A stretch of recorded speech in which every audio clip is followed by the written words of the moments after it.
Hello everyone, today we will talk about how to fix or how to solve the problem of Disney Plus weekly on settings.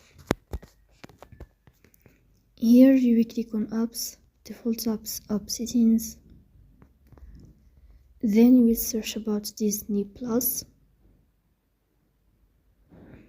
Here in this page of app info you will click on first stop and you will click OK. Then you will enter to storage.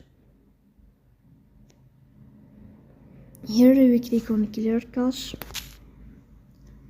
In the end you will turn off your phone and you will restart your phone again to fix that problem. So that's all, don't forget to support us by like and subscribe. See you next time in another video and thank you for your watching and your attention.